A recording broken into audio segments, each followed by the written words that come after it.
Question ఏంటంటే నాగ చైతన్య గారి life ఇంకా బ్యాచులర్ అంటే ఆఫ్టర్ డివోర్స్ తర్వాత అలాగే ఉంటుందా, ఇంకా అలాగే ఉంటారా వీరిద్దరు విడివిడిగా అనుకున్న టైంలో ఇప్పుడు మళ్ళీ ఒక న్యూస్ అయితే సోషల్ మీడియాలో బాగా హల్చల్ చేస్తుంది. శోభిత ధూళిపాల అనే యాక్టర్స్ అమ్మాయిని పెళ్లి చేసుకోబోతున్నట్లు ఒక న్యూస్ బాగా వైరల్గా అవుతుంది. దానికి మెయిన్గా నాగార్జున గారే పక్క నుండి వీళ్ళిద్దరికి ఎంగేజ్మెంట్ చేయబోతున్నారని కూడా న్యూస్ బాగా స్ప్రెడ్ అవుతుంది. దీనికి సంబంధించి విశ్లేషించడానికి మనతో సినీ క్రిటిక్ దాసరి విజ్ఞాన్ అని ఉన్నారు. నమస్తే అన్న. నమస్తే అండి. ఆఫ్టర్ లాంగ్ గ్యాప్ 2021లో విడిపోయిన తర్వాత 3 years కంప్లీట్ అయింది. సో ఇప్పుడు ఆ అమ్మాయిని పెళ్లి చేసుకోబోతున్నట్టు వార్తలు వస్తున్నాయి. అసలు ఏంటి అంటే వీళ్ళిద్దరు రిలేషన్షిప్ సమంత గారు ఉన్నప్పుడే స్టార్ట్ అయిందా, దానివల్లే విడాకులు తీసుకున్నారా, ఇలా తీసుకోవచ్చు? సమంత విడాకులకి సంబంధించి తను ఒక టైప్ ఆఫ్ క్లారిటీ ఇవ్వడానికి ఖుషి సినిమా ఉపయోగపడింది యాక్చువల్లీ చెప్పాలి అంటే. అప్పుడెప్పుడో ఏమాయ చేసావే సినిమా ఏదో ప్రేమించుకున్నారు, తర్వాత పెద్దల్ని ఒప్పించుకున్నారు, నెక్స్ట్ అటు వాళ్ళ సాంప్రదాయం ప్రకారం అక్కడ, వీళ్ళ సాంప్రదాయం ప్రకారం ఇక్కడ పెళ్లి చేసుకున్నారు. తర్వాత పెళ్లి తర్వాత తెలుగింటి కోడలైన తర్వాత సమంతకి ఒక బాధ్యత అనేది వచ్చింది. దాన్ని గుర్తు చేయడానికి నాగార్జున గారు ఎలా గుర్తు చేశారంటే బిగ్ బాస్ టైంలో ఆయన లేనప్పుడు ఒకసారి ఈవెంట్ని హోస్ట్ చేయించారు. సో అదొక టైప్ ఆఫ్ బాధ్యత. ఇప్పుడు బిగ్ బాస్ హోస్ట్ అంటే ఓ రమ్యకృష్ణ, లేకపోతే ఒక సల్మాన్ ఖాన్, అమితాబ్ బచ్చన్, ఒక శిల్పా శెట్టి, ఫరా ఖాన్, అంటే వాళ్ళకంటూ ఒక స్టేజ్ ఉంటుంది. ఎన్టీఆర్ గారు, నాని గారు, ఇలా ఎవరికి పడితే వాళ్ళకి ఎవరు హోస్ట్ అనేది. యాంకర్స్ వేరే, మళ్ళీ హోస్ట్ అంటే ఆ బాధ్యత వేరు. సో సమంతకు ఆ హోదాని ఇచ్చినప్పుడు చాలా మంది ఆశ్చర్యపోయారు అని చెప్పేసి. అప్పుడు అనిపించింది సరే పెద్దింటి కోడలు అయ్యింది, కొత్త బాధ్యతలు నిర్వహిస్తుంది, తను కూడా కొత్త కొత్త నిర్ణయాలు తీసుకుంటుంది, బాగుంది అనుకున్నారు. అన్ఎక్స్పెక్టెడ్లీ ఒక రోజు సిచ్యువేషన్ ఏమైంది, ఇన్స్టాలో తోకలు కత్తిరించుకున్నారు పేరు వెనక. చాలా మందికి ఆ అనుమానం వచ్చి తొంగి చూడడం స్టార్ట్ చేశారు. ఫోటోలన్నీ డిలీట్ చేశారు కలిసి ఉన్నవి, ఇటు కూడా కలిసి ఉన్న ఫోటోలు డిలీటెడ్. తర్వాత ఏదో ఉందిలే అనుకునే టైంలో ఒక సంవత్సరానికి అవును మేమిద్దరం విడిపోతున్నాము అని ఒక ప్రకటన విడుదల చేశారు. అండ్ యాక్చువల్లీ ఈ ఒక ట్రెండ్ ఇంతకు ముందు ఎంతమంది చేశారో తెలియదు, కానీ వీళ్ళ నుంచి మాత్రం బాగా పాపులర్ అయింది. అంటే ఇక మీదట ఈ విడిపోవడం తర్వాత నుంచి విడిపోయే ప్రతి ఒక్కరు కూడా ఫస్ట్ ఇదే అనుసరిస్తున్నారు. ఫస్ట్ ఇన్స్టాలో తోకలు కత్తిరించడం, తర్వాత ఫోటోలు డిలీట్ చేయడం. హార్దిక్ పాండ్యా అందరూ, నిహారిక కానీ చాలా మంది, ఒకరు గారు ఇద్దరు కాదు, తర్వాత ఒక ప్రకటన విడుదల చేయడం, ఇలా ఆనవాయితీలాగా అయిపోయింది. ఇట్లాంటి వాటికి పురుడు పోసింది వీళ్ళే, అంటే ఈ సిచ్యువేషన్. సరే అది వదిలేస్తే తర్వాత తెలుగులో విడిపోయిన తర్వాత చాలా రూమర్స్ సమంత మీద, నీకు చాలా పొగరు, నీకు చాలా అది, నీకు చాలా ఇది, అంత పెద్ద ఫ్యామిలీ, నీకు అసలు ఏదో దొరకరాని అదృష్టం నీకు కలిసి వస్తే అంత ఈజీగా విడిపోయావు, వాళ్ళ పరువు తీసావని చెప్పి ఈమెను చాలా మంది ట్రోల్స్ చేశారు. చైతన్య చాలా డీసెంట్, కామ్, నువ్వే ఏదో చేసావు, నువ్వే ఎలా చేసావు అని. తర్వాత వెంటనే ఆవిడ రిలీజ్ అయిన ఆ వెబ్ సిరీస్లు కానీ సినిమాలు కానీ, ఫ్యామిలీ మ్యాన్, ఇలాంటి సినిమాల వల్ల నువ్వు ఇట్లాంటి సినిమాలు చేసావు కాబట్టే నీకు విడాకులు వచ్చాయి. తర్వాత ఊ అంటావా సాంగ్ అయితే అది నేషనల్ వైజ్ చాలా పెద్ద హిట్. దాంట్లో బోల్డ్గానే చేసింది. అఫ్ కోర్స్ ఆ సాంగ్లో బోల్డ్గానే చెయ్యాలి, బట్ సమంత అటెంప్ట్ చేసింది చాలా మందికి నచ్చలా. కానీ ప్రొఫెషనల్ వైజ్గా చూసుకుంటే as an actress she has to do everything, తను అలా చేసింది.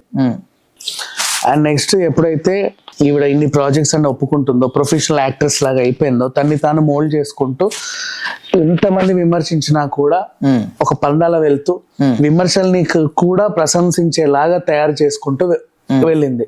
నెక్స్ట్ పెళ్లి తర్వాతే ఒప్పుకుంది రంగస్థలం, అందులోనూ లిప్ లాక్ సీన్ ఉంది. అంటే అది nothing but it's professional actress లాగా చేసింది అంతే. అండ్ ఆ తర్వాత పూర్తిగా దైవ చింతన, కోయంబత్తూర్ వెళ్ళడం కానీ, ఈషా ఫౌండేషన్ వెళ్ళడం కానీ, ఇక్కడ కూడా తిరుమల మెట్లు కాలినడకని వెళ్ళడం, మొన్న కూడా పల్లి సుబ్రహ్మణ్యేశ్వర స్వామి టెంపుల్ దగ్గర మెట్టుకి దీపం పెట్టడం, ఇంకా హోమాలు చేయడం, ఇట్లాంటివన్నీ అంటే పూర్తిగా ఇక్కడికి వచ్చేసింది. వీటన్నిటికీ ఎలా ఒక ఆన్సర్ ఖుషి సినిమా ద్వారా వచ్చింది. ఖుషి సినిమాలో కూడా పెళ్ళైన తర్వాత వాళ్ళిద్దరి మధ్యలో గొడవలు రావడం స్టార్ట్ అయిందప్పుడు ఆమె ఒక మెసేజ్ ఇచ్చింది లాస్ట్లో, ఏదైనా బాధ ఉంటే ఎప్పుడైనా ఎవరికైనా ఏదన్నా ఉంటే దేవుడికి చెప్పుకుంటాం. నేను ఆ దేవుడిని కూడా వదిలేసి నీ దగ్గరకు వచ్చాను, ఇప్పుడు నువ్వు కాదంటే నేను ఎక్కడికి వెళ్ళాలి చెప్పు అని ఒక క్వశ్చన్ వేసింది. దాన్ని ఇప్పుడు ఇక్కడ సింక్ చేసుకో, సీరియస్లీ నీకు అర్థమవుతుంది. ఆ దేవుడిని కూడా కాదనుకొని, అంటే సమంత రూత్ ప్రభు కూడా క్రిస్టియానిటీని కాదనుకొని మరి నీ దగ్గరకు వచ్చిన తర్వాత ప్రాబ్లమ్స్ వస్తాయి. వచ్చిన కొద్దీ ఇంకా స్ట్రాంగ్ అవ్వాలి, కానీ చీపో చీపో చీపో అనుకుంటే పో అంటే ఎక్కడికి వెళ్తాం అనే ఒక క్వశ్చన్ సమంత రేస్ చేసింది. సో అనే ఒక క్వశ్చన్ ని సమంత రేస్ చేసింది. ఆ సినిమా చూసిన తర్వాత నిజంగా చాలా మందికి ఆ పెయిన్ అనేది అర్థమవుతుంది, number 1. Next number 2, Shaakuntalam pre release event లో చాలా మంది శాకుంతలం గురించి పక్కన పెట్టి ఆవిడ రిలేషన్ గురించి ఎక్కువ అటాక్ చేశారు. ఎలా, ఇది భర్తను వదిలేసి విరహ వేదన చెందే ఒక అమ్మాయి కదా, రీసెంట్లీ మీ లైఫ్ లో కూడా ఇలా జరిగింది కదా, మీరు ఎలా చేశారు ఏంటి అని అడుగుతుంటే ఒక దిల్ రాజు ఒక గుణశేఖర్ మైకులు తీసుకొని కంట్రోల్ చేసే పరిస్థితి చేసినా నో ఐ విల్ ఆన్సర్ అని చెప్పి ముందుకు వచ్చి వాళ్ళకి సమాధానం ఇచ్చింది గట్టిగా. అది సమంత. నెక్స్ట్ అలాగే అంతే మైండ్తో చాలా హ్యాపీగా సింపుల్గా తన లైఫ్ లీడ్ చేసే క్రమంలో అన్ఎక్స్పెక్టెడ్గా తనకి మైసైటిస్ వచ్చింది. అంటే ఇంకా ఇమ్యూనిటీని ఎంత తినేస్తుంది అది, మనకి ఎంత ఎనర్జీ బూస్టర్స్ ఇచ్చుకున్నా, ఎంత ఇమ్యూనిటీ బూస్టర్స్ ఇచ్చుకున్నా సరే నీ ఎనర్జీ లెవెల్స్ తినేస్తానే ఉంటది మైసైటిస్. అలా అరుదైన వ్యాధి. ఆవిడ కూడా దాన్ని కూడా ఏం చేసింది, దాన్ని ఒక బాధ్యతగా తీసుకొని, చాలా మందికి కూడా మైసైటిస్ వస్తుంది కదా, అది ఏదో పెద్ద రోగం ఏమో అనుకుంటారు, ఎంత ఖర్చు వద్దో అనుకుంటారు. అలా ఏం లేదు, ఇలా ఉంటే కంట్రోల్ అవుతుంది అని డైలీ హెల్త్ పోడ్కాస్ట్లు కూడా పెట్టేది. అంటే సామాజికంగా కూడా చాలా సేవ చేసింది సమంత, అండ్ ఆధ్యాత్మికంగా కూడా తను చాలా డెప్త్ గా వెళ్ళింది. అండ్ నెక్స్ట్ జీవితంలో చాలా నేర్చుకుంది, తక్కువ ఏజ్ లో బోల్డ్ అని నేర్చుకుంది. ఈ క్రమంలో సరే ఇప్పుడు నాగ చైతన్య వర్సెస్ అటువైపు వెళ్తే ఆ అబ్బాయి కూడా కొద్దో గొప్ప మర్చిపోతా కొన్ని సినిమాలు చేస్తా వస్తున్నాడు. కానీ ప్రాబ్లం ఏంటంటే తను చేసే అన్ని సినిమాల్లోనూ హీరోయిన్ హైలైట్ అవుతుంది, కానీ తను నెక్స్ట్ అయిపోతున్నాడు. ఏమై చేసేవితోనే చూసుకున్నా కూడా అక్కడ ఎక్కువ మందికి సమంతే గుర్తొస్తుంది, తర్వాత నాగ చైతన్య. మొన్న లవ్ స్టోరీ తీసుకునే సాయి పల్లవి ఉంటే ఏ హీరోనైనా డామినేట్ అవ్వాల్సిందే, అది డౌట్ లేదు. సో అట్లా అయిపోతుంది తనకు అది. ఇప్పుడు మళ్ళీ తండేల్ సాయి పల్లవితోనే, సరే వాట్ ఎవర్. అతను చేసే సినిమాల్లో హీరోయిన్స్ హైలైట్ అవుతున్నారు, తను ఏదో అవుతున్నారు. పోనీ తన సెంట్రిక్ ఈవెన్ 100% లవ్ లో కూడా మహాలక్ష్మి బాగా హైలైట్ అయ్యాడు, ఎక్కువ అట్లా అవుతున్నాయి. మరి తను ఎంచుకునే కథలు అలా ఉన్నాయి. మిగతా హీరోలు ఏంటంటే ఎక్కడో ముంబై నుంచి హీరోయిన్ తీసుకొచ్చి అలా వాళ్ళ చుట్టూ తిప్పుకొని వదిలేస్తారు ఒక 2 పాటలకి, మొత్తం హీరో ఎలివేషన్. కానీ ఇతను స్టోరీ వైజ్గా వెళ్ళేసరికి అనుకోకుండా అలా అయ్యింది. సో తన కెరీర్ అంటే లవర్ బాయ్గా స్థిరపడాలా, యాక్షన్ స్థిరపడాలా, ఇంకేం చేయాలనే ఒక డైలమాలో ఉంటూ, పైగా పర్సనల్గా కూడా కొంచెం స్ట్రెస్కి లోన్ అయ్యి ఒక వేలో వెళ్తున్న టైంలో ఈయనకి శోభిత దులిపాలతో ఎఫ్ఐఆర్ ఉందని ఎప్పుడో మనకు తెలిసింది. అవును. విడిపోక ముందు నుంచే ఫారిన్ లో వీళ్ళ ఫోటోలు బయటపడ్డాం. అంటే రీజన్ అదే అనుకోవచ్చా, చెప్పలేము. బట్ ఒక సీక్వెల్ లో చూస్తే మనకి ఏం అర్థమైందో చూద్దాం. నెక్స్ట్ ఎక్కడో హోటల్లో షెఫ్ తో నాగ చైతన్య ఫోటో దిగాలి. నువ్వు అక్కడ కూర్చున్నావు టేబుల్ పైన, పెట్టుకుంటే దాని అర్థం ఏంటి, నీ మొహం కనబడద్దు అనుకుంటే యూ కెన్ ఎస్కేప్. నిన్ను హైడ్ చేయొచ్చు అక్కడ నుంచి, ఆ సిచ్యువేషన్, ఆ పేరు నుంచి నువ్వు ఎస్కేప్ అవ్వచ్చు. కానీ ఎస్కేప్ అవ్వకుండా నేను ఉన్నానని చెబుతా మొహంకి అడ్డు పెట్టుకున్నాం. ఆ అమ్మాయి ఫస్ట్ నుంచి కూడా నేను నాగ చైతన్యతోనే ఉన్నాను అని అందరికి ఇండైరెక్ట్ గా పోర్ట్రే చేయడానికి బాగా ట్రై చేసింది. అండ్ తను ఇల్లు తీసుకున్నప్పుడు కూడా తను రావడం వెళ్ళడం ఇవన్నీ వదిలేద్దాం, ఆమె గురించి ఎంత తక్కువ మాట్లాడుతుంటే అంత మంచిది. అంటే బయట అలా పోర్ట్రే చేసింది. ఏదో ఫంక్షన్ లో సమంత అనే పేరుతో ఒక అమ్మాయి వస్తే ఆ పేరుని తీసుకెళ్లి ఊరికే ఇన్స్టాలో వేసి ఆడుకుంది ఆ అమ్మాయి. అంటే మధ్యలో సమంతని గెల్లడం కూడా ట్రై చేసింది, అయినా సరే తను ఏం పట్టించుకోవాలా.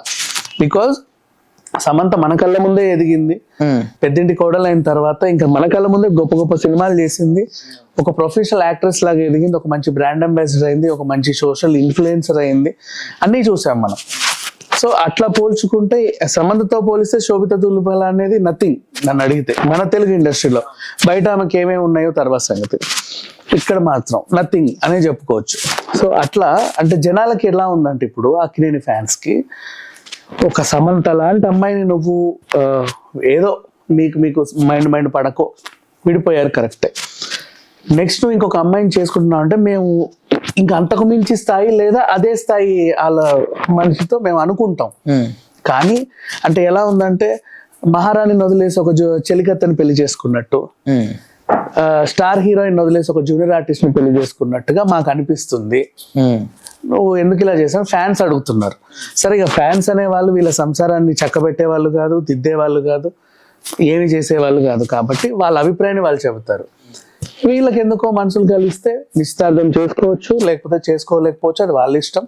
సోషల్ మీడియాలో రన్ అయ్యే వార్త ఏంటంటే ఈరోజు 8 డేట్కి గురువారం ఇద్దరికి అక్కినేని వాళ్ళ ఇంట్లోనే నిశ్చితార్థం జరగబోతుంది ఫ్యామిలీ అని ప్రెసెంట్ అయితే ఇప్పుడు మనం మాట్లాడుకునేంత వరకు అయితే వచ్చినటువంటి న్యూస్ లో ఇది ఒక రూమర్. మరి మన ఎపిసోడ్ ఎప్పుడు టెలికాస్ట్ అవుద్దో ఈలోపు అది నిజంగా రూమర్ నిజమవుద్దో మనకు కూడా తెలియదు. అంటే మెయిన్ గా ఇప్పుడు పెళ్లికి ముందే వాళ్ళు ఒక రిలేషన్షిప్ లో ఉన్నారు, EMI చేసే ఎప్పుడో వచ్చింది, అప్పటి నుంచి ఇప్పటి వరకు రిలేషన్షిప్ లో ఉన్నారు. ఒకరి గురించి ఒకరికి మోస్ట్లీ అర్థం అవుతుంది.